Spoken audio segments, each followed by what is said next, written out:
Let me go ahead and do that now. And we are so excited to have our authors from the book Power On here to join us for our Pride Month meetup. It has been a very long time that we've gotten together. We are working on some really exciting plans for affinity groups so that there will be more fun meetups like this and in person. So stay tuned, but welcome to our CSTA Pride Month meetup. I am Daniel Rosenstein. I helped spearhead the group, and we have a couple of our members here from CSTA as well, and others who are really eager to be involved. So we're really glad to see all of you here and have the authors from Power On lead a discussion with us today as part of our Pride Month activities. We'll have some more Pride Month meetup programming that's going to happen at the conference, so stay tuned for that, and how it is set up on the agenda. And yeah, so I thought we could, before we get into hearing from the authors, just do a quick, and this should be really quick since it's a warm-up act with the group, just answering one of the following questions. So, do you have a favorite Pride Month tradition? Or do you have a city on your bucket list that you want to celebrate Pride in? So I'll put these in the Zoom chat. Anybody want to go first? So Pride Month tradition or bucket list for a city you want to celebrate Pride in? I can go first. Well, hi again, everyone. My name is Kimberly. I am CSTA's membership services specialist. I joined the team back in January, and I'm super excited to be here. I came from Walt Disney World here in Florida, so huge LGBT, like yay pride culture in that area. So I'm really excited to be here. A little personal background about me. I actually publicly came out last year. It was always a journey that I had experienced now that I realize since a child. So, but it's something that, I've really gone through a lot of introspection and reflection for. So now that I've come out, I'm excited to build traditions. I went to my first St. Pete Pride last year, and it was so fun. So if anyone has ideas on what traditions to build, that would be great. And honestly, the city I would love to go to, I know I could do one or the other, but I would love to go to New York. I feel like that would just be so cool for Pride. All right, I'm done. Thank y'all. Is that my cue? I'm in New York. I know that's the thing. Like, New York Pride is great. It's awesome. But whatchamacallit, favorite Pride Month tradition? Oh yeah, now we're doing both. The Queer Liberation March is my favorite event that we do now. It's like the anti-corporate Pride March. And then my personal favorite is we've done a rooftop friend gathering the Friday of Pride weekend. It's this Friday. I'm very excited about it. It's just spectacular. And it's a great time just to celebrate Pride with all of our close friends. And city, Madrid is great. Yes, reclaim Pride NYC. Yes.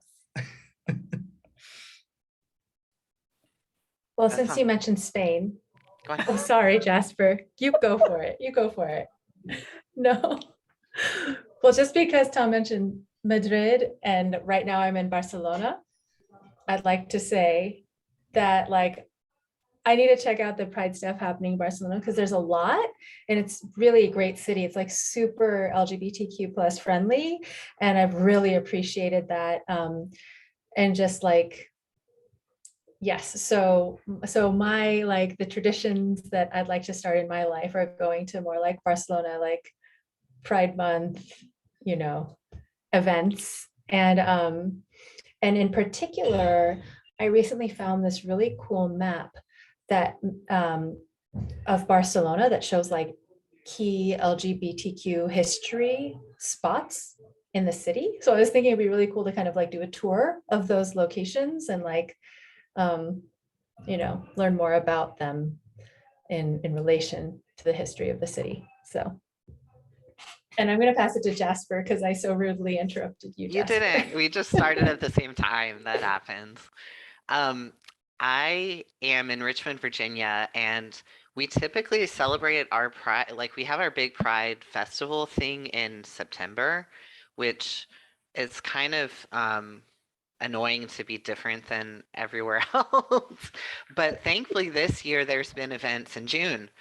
We're still having the big thing in September, but it's also like super corporate and like I wish we had a Reclaim Pride kind of thing going on here, because that's more the lens I go for. But I feel like my favorite tradition is whichever event it is, just some event where I can get dressed up and look really fancy with my friends, is my favorite thing to do.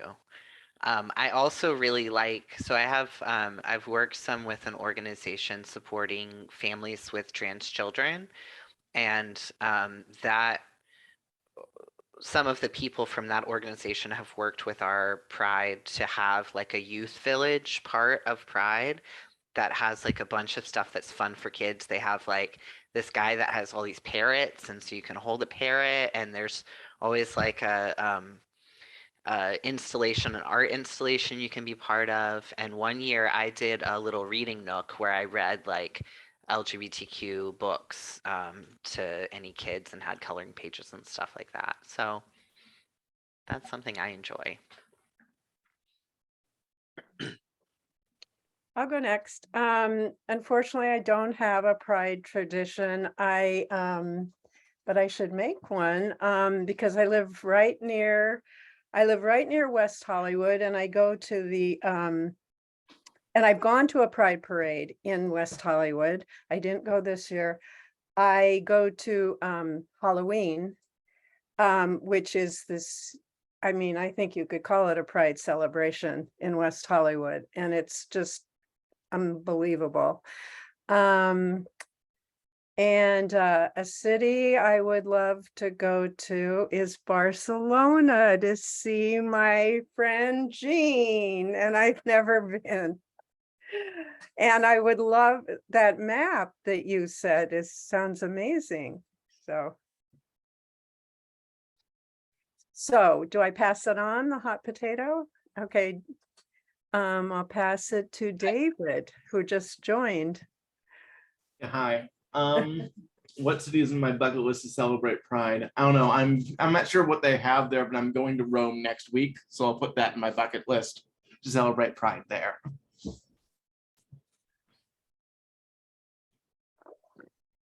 Well, I think Eric is driving, but Eric, I don't know. Oh, over here he's I can muting. still participate. Good. Yeah, I am. I don't really have any Pride traditions either, but I would love to go to New York City since I'm so close up the Hudson Valley. Anytime, come visit. See, New York and Chicago compete the same weekend.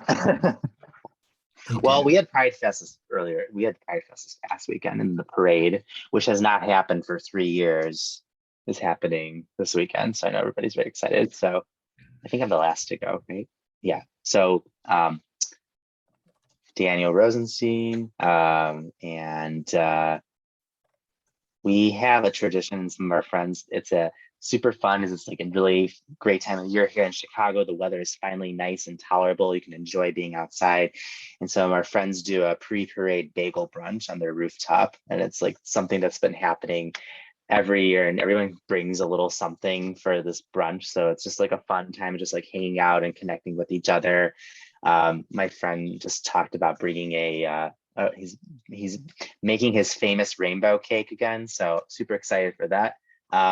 But yeah, it's just a good time. And then we just find a place to go watch the parade. So yeah, it's a good time. Hey, Jasmine.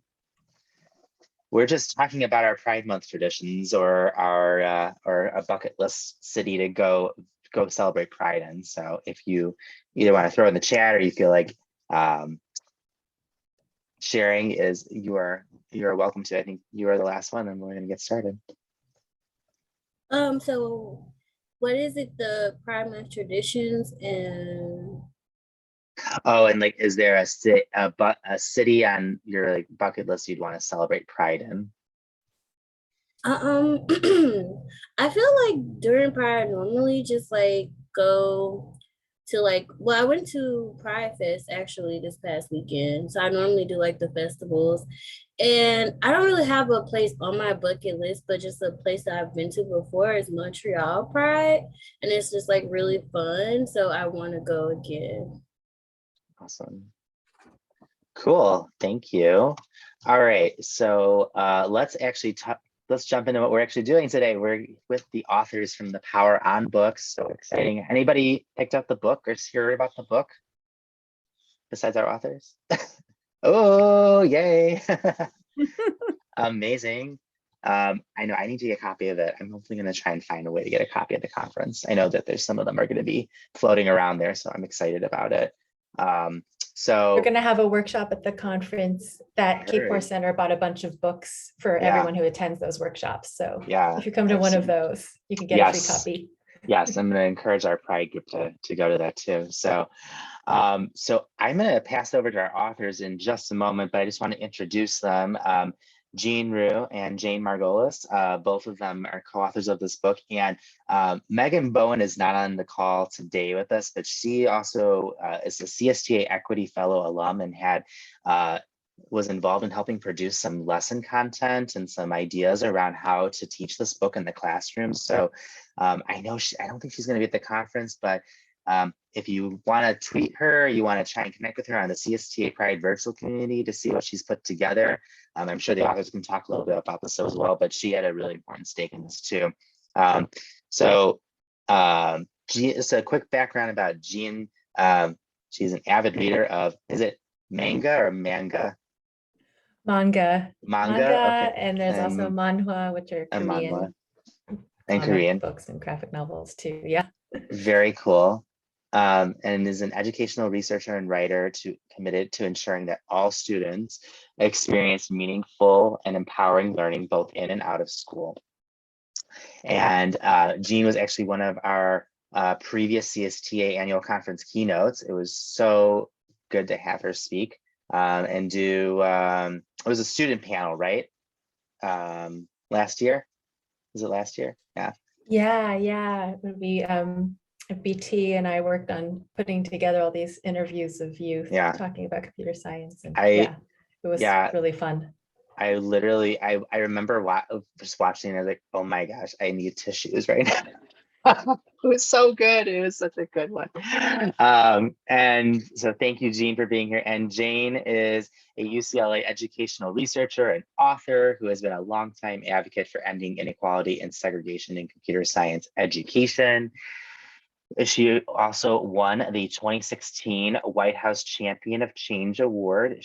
She is the co-author of Unlocking the Clubhouse and Stuck in the Shallow End, both published by MIT Press. And I'm sure both of you have lots of other really exciting accolades. So I just borrowed the quick bio so we can jump right in.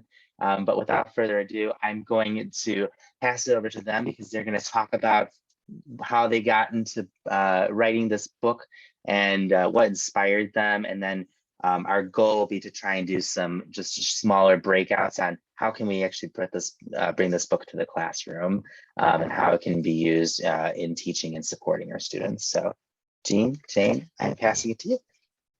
Thank you so much, Daniel, for that awesome introduction. And we actually prepped some slides to kind of give you some visuals of why did we write this and what is even this. So I'm going to do a quick share screen. And we'll just begin here.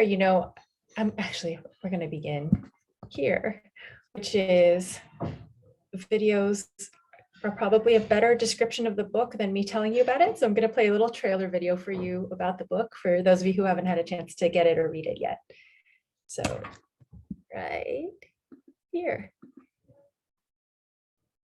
Hi, my name's Taylor, and this is a graphic novel about me and my friends. I learned about the good and the bad of tech. What do I mean by that? Well, during the summer before high school, we found out that the technology we use every day and surrounds us wherever we live isn't always designed with our best interests in mind. Not only that, but the people who are at the tech design table, computer scientists who decide what tech we use and how we use it, don't always represent who we are and what we care about. Well, my friends and I decided that we wanted to change that. This story describes how Christine, Antonio, and John and I tried to learn about computer science so we could one day be at the design table. It describes the help and obstacles we experienced along the way and how we decided to make a difference in our community to get the education we want and deserve. And we might look like a bunch of drawn characters. Beautiful, I know. You can thank our illustrator, Karis JB, for that. But we're actually based on real people, real stories, real research. Read Power On and tell me what you think. So that's a little overview about this book, what it's about, and also Jane, it's the okay. fun. Yeah, go for it, Jane. No, it was just playing while you were started talking. Oh yeah, sorry. Yeah, Okay. it's all good now. All good. Let me put my back in, which we can have better sound. And so to Jane, why did we write this graphic novel, Jane? Oh, okay. So I'll tell you just a little bit of the backstory. About 2 years ago, I got a call from MIT Press, and they were the publishers that had published my previous 2 books, Unlocking the Clubhouse and Stuck in the Shallow End. And they said, what do you feel about writing a book for youth? And, translating the research that you've done and put out in these other books and write a book for youth. And so I went to Jean, because Jean and I have worked together forever, and we were currently and still are working on what we call student voice research, which is interviewing students about their experiences in computer science and what engages them and what disengages them. And so I said to Jean, how about it, writing a book for youth? And she said, yes, and let's write a graphic novel. And so I know Jean really, really well, but I did not know how obsessed she was with manga and graphic novels. And so she put me on a study plan, and I read a bunch of graphic novels, fell in love with the medium myself. And so off we went. And our whole purpose was to sort of build on the foundation of the research that's already been done and done by a lot of the community, and overlay our student voice research and put students, their voice and their experiences at the center of the story. And Jean is really the mastermind behind the storytelling and the creative genius of the book. So we also dedicate the book to Robert Moses, who has passed away, but is a big civil rights leader, and also a math educator. And his quote that he says here, his words are really like the ethos of our book and our purpose, which is, we believe that the kind of systemic change necessary to prepare our young people for the demands of the 21st century requires young people to take the lead in changing it. And so that was sort of our mission in writing a book inspired by and written for youth. And so sorry, go for it, Jane. Okay. No, go for it. Okay, so we want to emphasize that Power On is not purely fiction at all. It's based on our conversations with youth, as I had said, in research practice partnerships that we've engaged with both in Los Angeles Unified School District and in schools in the Mississippi Delta. And we aim to amplify students' voices, especially those students that have been traditionally marginalized from and underrepresented in CS. And the story rests, as I had said, on the earlier foundation of research in books like Stuck in the Shallow End. And so what youth have been telling us in our research thus far is like, hello, we're not living in a bubble.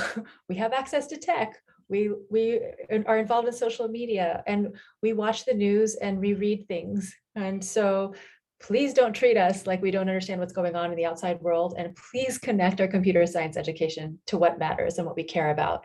And what youth care about are all of these issues that we have been witness to, experienced, and are, really trying to get past and build beyond of the past year, 2, 3 plus. They really are concerned about issues of racism, anti-gay beliefs, climate change, COVID, mental health, the rise of hate crimes, school shootings, and they want to be part of movements like Black Lives Matter and, these efforts to really make a positive impact on the world. And so we really wanted to make connections to the things that youth really care about through this book and emphasize this idea that CS is not this like apolitical neutral thing that computer scientists try to claim it is, right? There are many computer scientists who say, oh, I just make the tech and how people use it is up to them. But no, as we've seen in a lot of this research featured in these books or the film Coded Bias that's on Netflix these days, is that the biases that people have, the values and belief systems, all of that is impacting how they code, how they program, how they problem solve, and therefore the kinds of technologies that they create and that we use on a daily basis.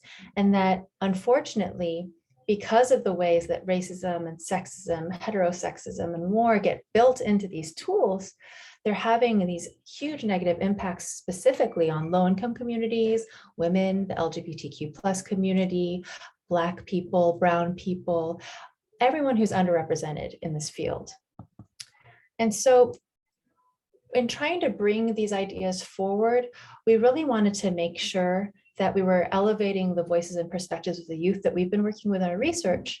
But we also really relied on a youth advisory council as well as an expert adult advisory council to give feedback on how can we make this work come to life and how can we really highlight the issues that they care about and the people that we've been working with care about, right? And so, we'd centered this story around 4 main characters that really reflect the diversity of the youth we work with and know. There's a Mexican-American boy named Antonio, a biracial Korean Salvadorian girl named Christine, a Black girl named Taylor, and a white gay boy named John. And so as we were thinking about these characters, and the youth feedback was really like, okay, it's great that this book is about computer science and all, but we want to know about the personal stories of these characters. Otherwise, why are we going to get into it, right? Like, who's going to care? And we're like, oh, right, of course. Like, there's more to just their day-to-day in school or the things they're thinking about education. And so we began to share more about like Taylor's mother's home-based daycare and kind of the role that Taylor has in that daycare space, and Antonio's home life and the tensions between his parents and how he has to get a part-time job outside of school, the pressures that Christine felt in relation to her immigrant parents' experiences and their expectations for her academic achievements, and more about John's life being raised by a single mother and helping take care of his younger sister. But also in the case of John, there was input from different students on our youth advisory council that were like, look, he's a white gay character who identifies as a young man. We want to know more about like what makes this character gay. Like, great, he talks about a boy that he has a crush on, but what about like his gay culture and his like values and who he is? And so, I was fully in support of this, and but also realized that this could prove challenging, right? Because like, how do you show a person's identity without making them become a stereotype of that identity, right? And how is a graphic novel character not a stereotype in certain ways due to the process of shaping the character to be legible in this sort of like visual and, dialogue form? And like, what does it look like to reflect gay culture when gay culture is so diverse, right? So and especially thinking about like white gay culture, and that's obviously going to be different from other intersectional identities. And so we did the best that we could at the time, and we thought it would be really important to share, specifically in what I know, like many of my gay friends have experienced bullying in their lifetimes, and especially in school spaces. So decided to incorporate that aspect into John's personal story in the book, and use that as an opportunity to also share about resources for supporting people if they've been bullied, or if they want to be an ally to their LGBTQ plus community and friends. And so we share some of that in the book as well. So next, enough talking at you. We thought we could read this excerpt from the book together, and then discuss the resources that we'll be making available for free online that Megan Bowen created, and others, CST Equity Fellows and Equity Fellow alum, to discuss LGBTQ rights, gender identity, sexual identity, and more in computing contexts. So we were wondering if we could get 2 volunteers, one person to read this page of the book and another volunteer to read the next page of the book. And I can't really see everyone's faces. So anybody, I'm scrolling. Any volunteers for page 1?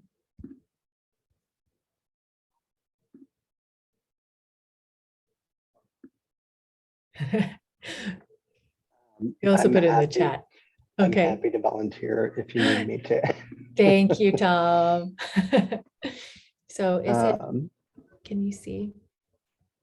Yes, I think I can see, but I have good vision, so I don't think I want to be open to the fact that we could zoom a little bit. And it would actually help me. Okay, let me see if I can get in there. Oh, how do I zoom here? Like a Control Plus or a Apple Plus too. Here we go. There we go. Apple Plus doesn't. It won't let me. Oh, it's not going to do it on the image. Okay, I can read it and you can all match. Okay. You ready? I could also do this and do this, and then zoom in this way. Does that help? Oh, it's not zooming that way either. Sorry. No worries. Okay. Oops, why am I sharing? Sorry. It's getting late over here, guys. Felt like a sharing. Oh yeah, Yeah, I didn't mean to. I clicked the wrong thing. Dun, dun, dun. No worries. The anticipation of the book. I'm gonna go in my presenter view. Okay. Okay. Here we go. Yeah, Google Slides something like that. Okay, I can read it. So at Christine and John's school, end of period 4, there's a sign on the wall that says eat, sleep, code. Ooh. Says that Christine? Christine says, is this class for boys only or what? And this other character says, hi, sweetie, let's go to lunch. I'm starving. And he gets hit, right? There's a shoved from behind, yeah. Sorry, did I chip your nail polish? Oh my God, I'm wearing nail polish. Yeah. And then I don't know if was there another person who wanted to read the next page? Oh, Google Slide doesn't like to. Okay, maybe Tom, do you want to just read the whole thing since you've got good eyesight? I've got my eyesight here. What is wrong with you? Do you have a head injury? Head injury. She's talking to the bully. She's talking to the bully. Oh, do you have a head injury? He's just envious of my fabulousness. Should I read the rest? Or that's yes. Or okay. Yeah. We must work together to stop bullying. In US high schools, 59.1% of students who self-identify as lesbian, gay, bisexual, transgender, or queer, LGBTQ, feel unsafe at school. with most avoiding school functions, 77.6%, and extracurricular activities, 71.8%, because they feel unsafe or uncomfortable.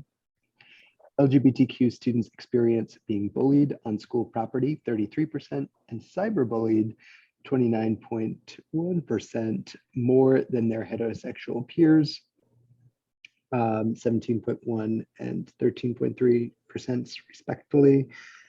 Non-white LGBTQ students experience even worse treatment.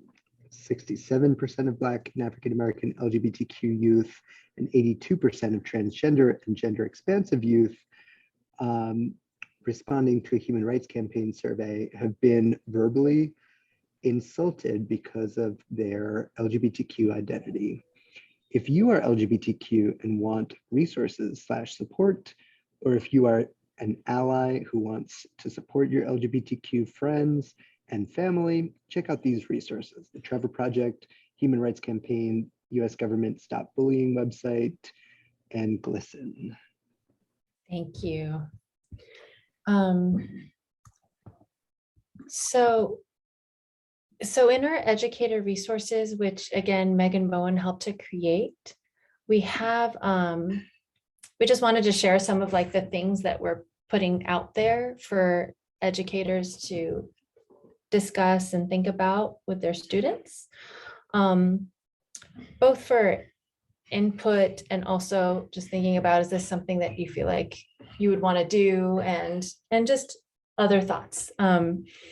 And so feel free to, I mean, at this point, we also have some discussion questions to start. Like, I don't know, Daniel, if you wanted to do the small group kind of as around the discussion questions that we have. But so we have reading comprehension questions. So these are more like comprehension, like are people understanding what's actually happening in the book, like the events of the book, like what happened to John and Taylor in their classes, because Taylor also gets confused for another Black student, and thinking about these experiences of both microaggressions and directly aggressive aggression, which we might change some of the language in that particular bullet to really get at like that it doesn't matter if you have malicious intent or not, that these things are bad and painful.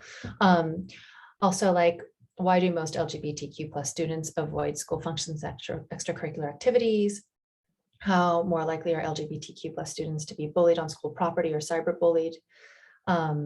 So these are questions that really are, what are, like, did you understand what was in the book? And then discussion questions, which get more at the sort of like, let's have a conversation about these things. Like, have you ever avoided a school function or extracurricular activity because you felt unsafe or uncomfortable? And throughout the chapter, different characters step up in different ways to support each other. List all the ways you see allyship and think of a time when you needed support or when you gave support to someone who needed it. What was that experience like?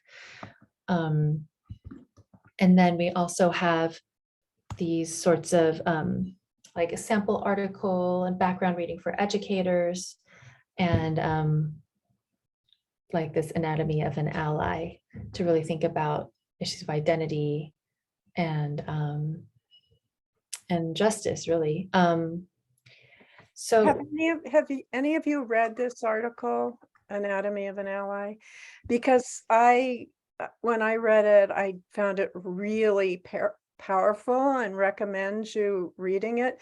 But basically the theme of it is that for teachers especially to really be an ally in instances like this that came up, is that they must do a lot of self-reflection about their own identity and really understand the importance of identity and self-reflection about their identity, and also which way their identity is privileged over other students' identity, to really be an effective ally. And I just found it really powerful. And then also part of our educator resources in the very beginning is some tools for teacher self-reflection about their own issues of identity before teaching the book. So that's sort of an overview, the what, the why. And so we thought we came up with some conversation starters, but we're also just like, can leave this open. And actually, so we can see each other, I'm gonna stop share. And I will put these in the chat in case we feel like discussing these, or we could discuss other things. Yeah, I think we have a small enough group. We can, unless anybody really wants to go into a breakout, we can. We have Oh, a- this is fine. I think this is a nice small group. Yeah. Yeah. Yeah. Yeah, let's chat. Yeah. I guess yeah, Tom, go for it. I just realized how important it is, like, to share this as a connection with. So there's like a New York City Schools Pride Facebook group that's run by the New York City DOE. That now I feel more confident, like, making a little bit of a connection to about this book, to see like, hey, now you have a chance to do outreach to other teachers in your school, other, like, your CS teacher in your school, with a potential connection. So it might be a cool way to provide that connection for kids. And, you know, folks who are doing gender and sexuality alliances at their schools often have trouble, like, doing that initial outreach to students. So having, like, echoes of LGBTQ stories elsewhere in the curriculum, that was helpful.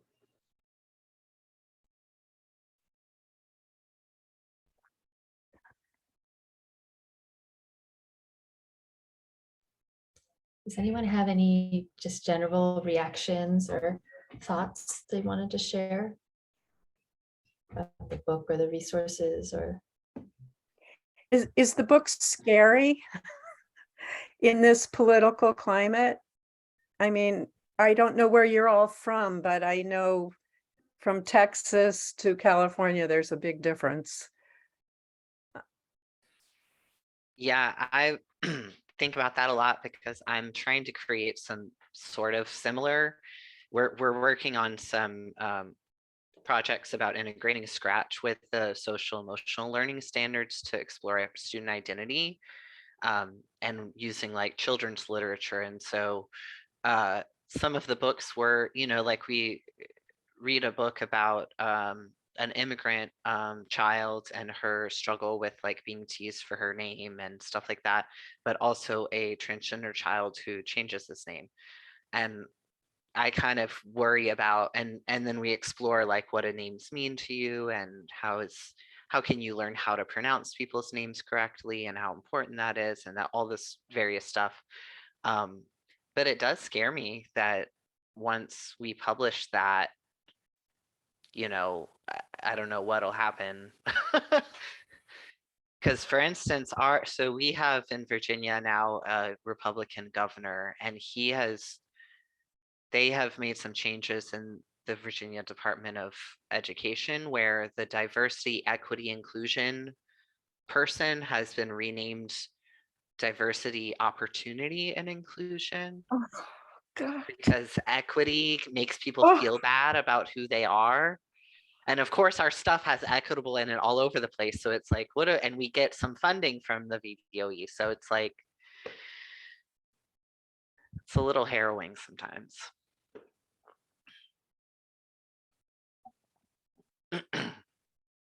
But I do think, I mean, I appreciate y'all trying to include that. And I know it's difficult, especially when you're presenting middle schoolers, like rising high schoolers, that how do we talk about a child's identity when that time of life, oftentimes people are still developing that kind of identity, and where to put them on that journey. That's interesting because the characters are rising into high school. They're Mhm. all middle school. And I mean, in a way, it's idealized. These are kids from really diverse backgrounds, different their identity, and they're best friends, you Mhm. know, and they're a real tight unit. Mhm. And but it poses, I mean, they're also very inquiring and very defensive of each other's identities. And I don't know how that's answering anything you said, but but that they are middle school Mhm. kids going into high school. But I understand your the whole issue of that's when it all comes out, right? Yeah, like I didn't All these issues. know a lot of things about my identity at that age. But some kids do, and I think more kids do now than they did when I was a kid. Yeah. Yeah. Yeah, for sure. I see that too, like with my nieces, and Mhm. they're like 5th grade and 7th grade. Mhm. Yeah. Way more open. Yeah. Kim, did you raise your hand? I did. I something that Jasper was saying resonated with me. It just reminds me of how I wish I had this type of resource when I was growing up. Because when I first joined CSTA, I kept thinking to myself, my high school didn't even have computer science. They have it now, but it is something that is still so new to me. This beautiful world that I just entered into. It's something that I just didn't have. And I wonder how different my life would have been and how I would have personally accepted myself and who I am as an individual if I would have had an amazing book like this, growing up. So I didn't realize it was already released. I just ordered my copy. It's coming on Friday and I'm super excited. But it just makes me emotional because the work that you have done is just incredible. And just the way that you are going to change children's lives is amazing. And I come from Florida, where things are not looking so great right now. Mhm. And I am very angry about it. I feel helpless at some points, but conversations like this, and again, just this amazing resource, is just doing great work. So yeah, thank you. But anyway, it just resonated with me what Jasper was saying as well. That's so amazing. Thank you.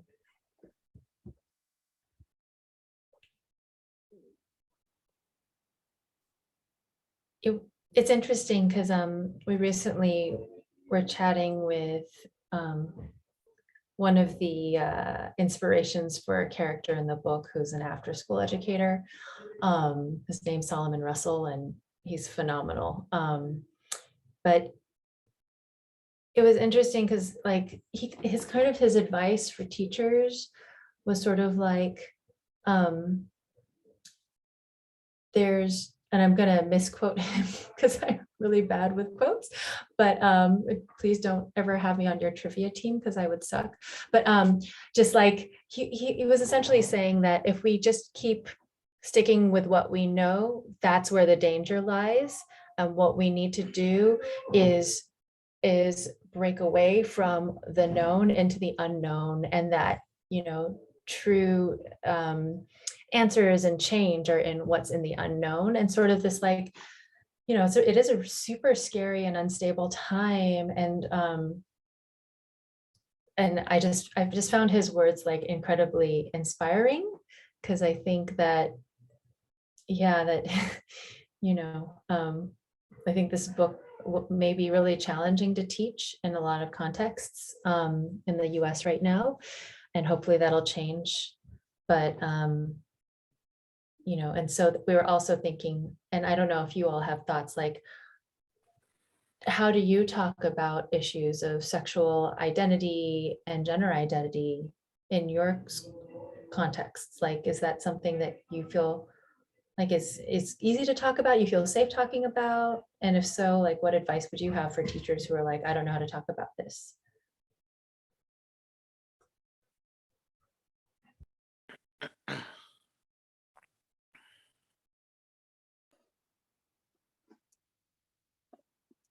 I don't difficult to talk about with my students, but one of the things that happens when I start with something like this, and not necessarily with upperclassmen because I teach high school, but with those kids that are in that 9th grade area in my school, is that I get off on this tangent where this is all I can do for weeks at a time.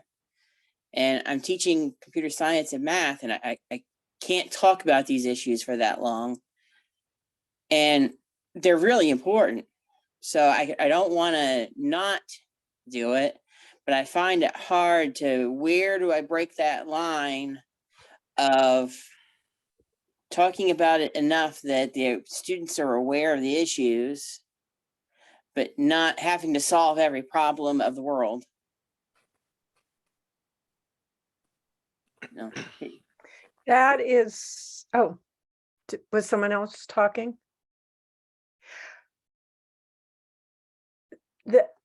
That is really interesting. And I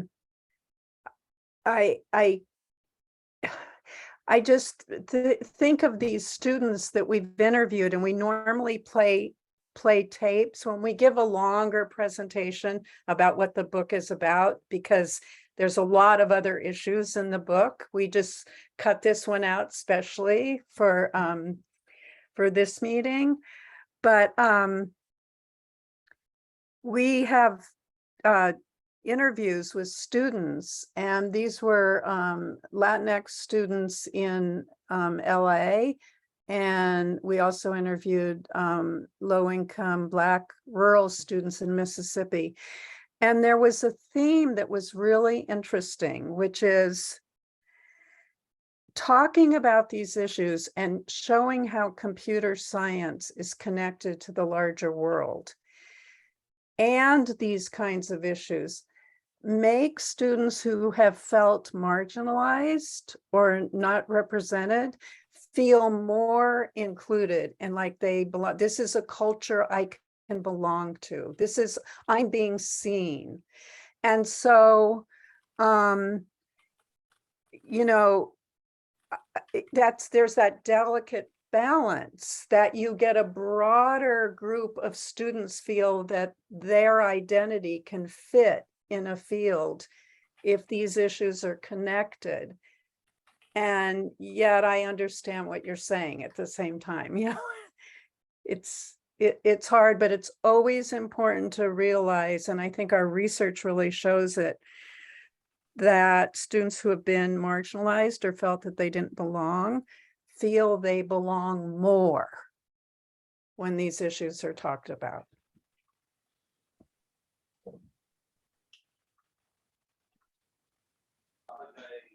Yeah, I was going to mention in previous meetings, we've talked about like bringing your whole self as a teacher and the idea of like coming out or not coming out in schools and classrooms and like the nuances behind that.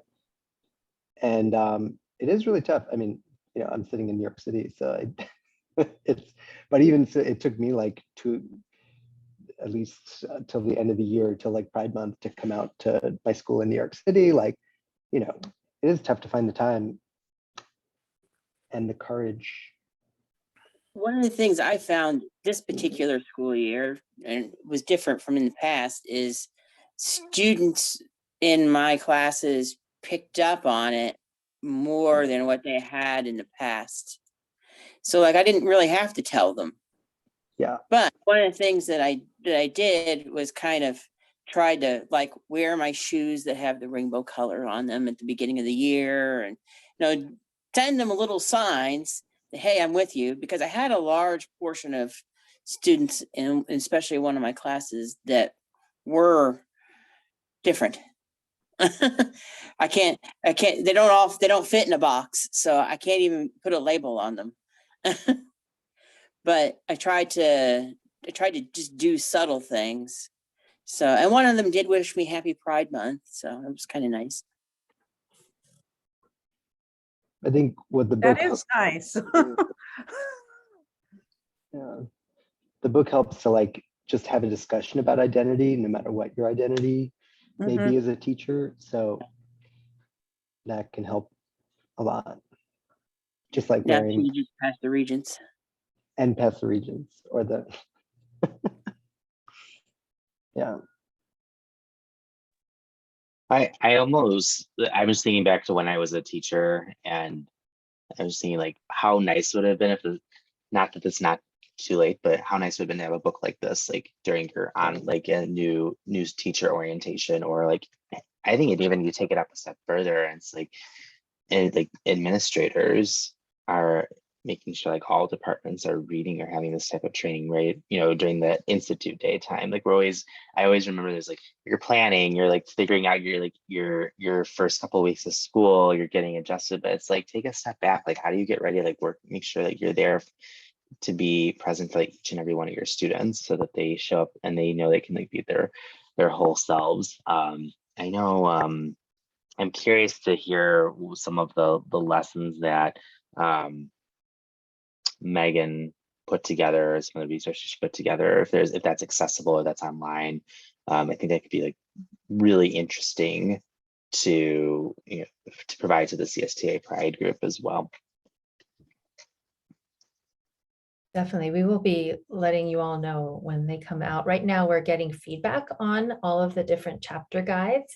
And we have like an intro kind of equity guide. Or just here's a bunch of like resources, PDs, background stuff that you can do to support yourself before and during the use of this book.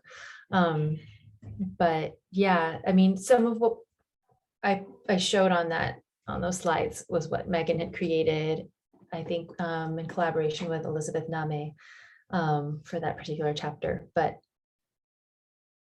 for sure, we look forward to your thoughts and feedback. And, you know, we want these educator resources to be sort of like, you know, a living document that people can say, hey, you know, this would be really useful to add, or hey, here's another activity you could consider putting in there for folks to use. So y'all will be some of the first we share it with when it's ready.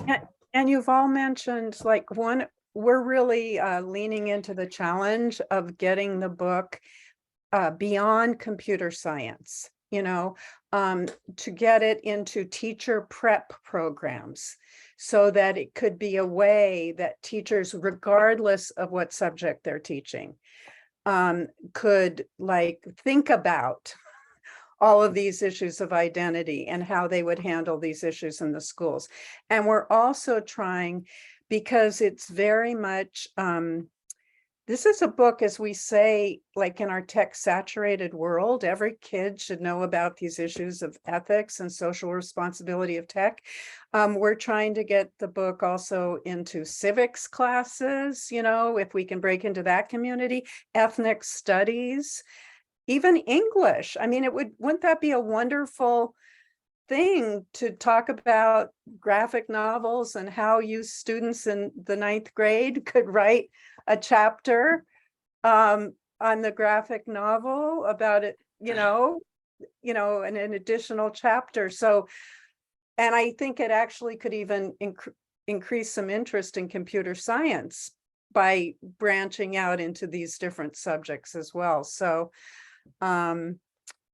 we really see this not as just a computer science issue, even though that's the locale of it, but it's an issue for education. Every issue you've talked about is an issue for education in general. I think that's really important that you kind of branch out into those other subjects, especially since the pandemic. So many subjects are now starting to integrate technology a lot more. And kind of some of those biases are starting to come into play. I'm already seeing them across some of my other teachers who don't teach computer science in my school.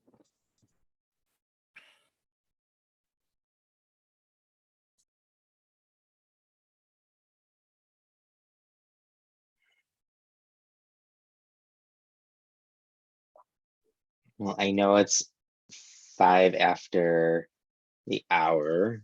Does anyone else have any other thoughts or questions for our authors that they wanted to ask?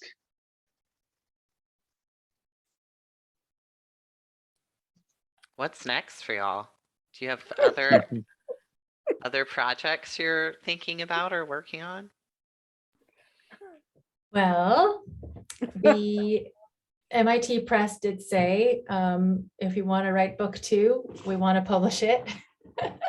So that's exciting. But I think we want to focus first on like just getting this out there and the educator resources out there, and really, you know, making sure that it's a usable, accessible resource. And so things that we're working on are translations into other languages, and also creating an audio version for blind and low vision readers, as well as, audio versions are also just useful in general. And I'm actually really excited about that project because we connected with another CSTA Equity Fellow, and Sina Baram, who was the keynote at the Equity Summit. Was that what it's called? But yeah, and so we may potentially collaborate together around that. And not to just like have a single voice read every bubble, like boring, but actually, how do you get an audio recording that describes each scene and the individuals and things like skin color and have actual voice actors for each of the characters. So those are like in the immediate, as well as the educator resources, which, like I said, we're getting feedback on and we're formatting to release soon. We also, what else did I want to say? Just like, workshopping things, and we can't help but be researchers too. So we're also thinking about how can we actually study the ways that the book is implemented and used in different learning contexts. So if any of you are interested in teaching the book and would want us to, work together to like, understand, like, maybe do video record, you could like do video recordings of the conversations that you have with youth and what folks are thinking about together, or, collecting interviews with your students and yourself about the experience. We're like in the early planning stages around that as well. So always looking for, partners in that work together. Just hopefully you'll all read it, because it's the kids, what they do is they get in a whole inquiry about what is computer science, and sort of the moral dilemmas of computer science, the biases of facial recognition. And there's so much rich material about computer science in the book. And we've also thought, it'd be so cool. I mean, one teacher assignment could be kids, as I said, writing an extra chapter, or writing their own chapters that could continue the story as they would like to see it continue. So if any of these things interest you, even if it's 6 months from now or whatever, please be in touch. Please be in touch. Or if anything comes up around these issues in the book that you think we should know about it, we want to hear. I mean, I can't tell you. I know there's only like 1, 2, 3, 4, 5, 6, like 9. I should know my math better. There's 9 of you. But this has been really a meaningful for me personally to be gathered with you. I mean, we've been talking on large gatherings and you don't see anyone. Jean and I just talk into a stupid blank stage, screen, and we don't even know what anyone's thinking or anything. So just to see your faces and hear your comments and see you thinking is really meaningful. Well, it's a treat to be able to talk with y'all in such a intimate group. Yeah, it feels intimate and good. Yeah. And you two are also doing something special at conference next month, right? Or one of you is? Are you both? Are you both? Jean coming? is. Jean is. Jean Yeah, is. yeah, I'll be introducing the book. A lot of that session, kind of talking about the book, Mhm. will cover many of the things that we talked about today, sort of like the why of this book, and then but more overview of the educator resources and some student voices, some videos of students talking about these issues. And then there will be a workshop that, you know, our CSTA collaborators, our authors of the educator resources will lead, actually engaging with the activities and looking at them more closely. So. So Pride members, if you know anyone who's going to conference and would like to go to this session, check out the agenda and add it to the agenda. The conference app is almost live, so you can start putting your agenda together soon. So what day and time is it? Do you know? Yeah, it'll be July 16th. I wrote down, I think it's 9 to 10 a.m. is when we give like our overview of the book and kind of, and then the workshop that CSTA Equity Fellows are leading is at 10:30 a.m. Cool. And I think there will be free copies available at both of those sessions. amazing. Yeah. So. Hey, does anyone have any other closing thoughts, questions? I was just gonna say, I agree. It's like a smaller group. I know it's summer vacation, so some folks are probably on break. And I also know like this time too, it's just like there's a lot of unfortunate policies being passed that I think are, you know, some of our members find it hard to like come to these events given what's going on. I mean, our Pride group members. So I appreciate everyone who joined today, and hopefully those who couldn't make it will be able to learn about the book at the conference and connect with each other. We're really excited about that and making space for the Pride group to meet up and to have fun and network with each other. So really excited about that. Is just a couple of things, closing thoughts are one, if you know someone that could really benefit from being part of the CSTA Pride group, here's the link to share the Pride interest form with them. That's how we get our members and folks express interest, and you do not have to, it's not required that you identify. You can be a supporter and still join and learn and bring those practices back. So one for that. And if you aren't part of the CSTA Pride virtual community already, please find it or reach out to me or one of our fabulous CSTA team members on this conversation too. And we can certainly get you connected to that as well, where there's discussions and other fun opportunities happening as well. Who besides CSTA staff, is everyone here going to the conference? For sure. Yay. Yep, I am. I'll be unavailable this year, unfortunately. Oh, all right. Next time. Yeah, next time. Next time. I'm going to Chicago, but I've got to run now. So I'll see you later. All right. Sounds good. You. Thank Bye, you so Tom. much. Yeah. Thank you. Thank All you. right. Well, thank you, Jean. Thank you, Jane. Thanks, everyone.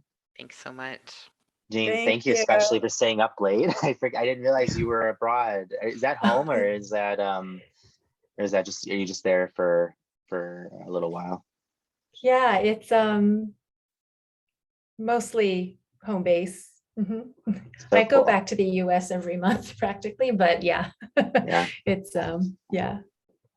We'll have to talk more in Chicago. Yes, absolutely. Sounds good. But, all right, everyone. Well, thank you. And we'll hopefully see you in Chicago. Can't wait.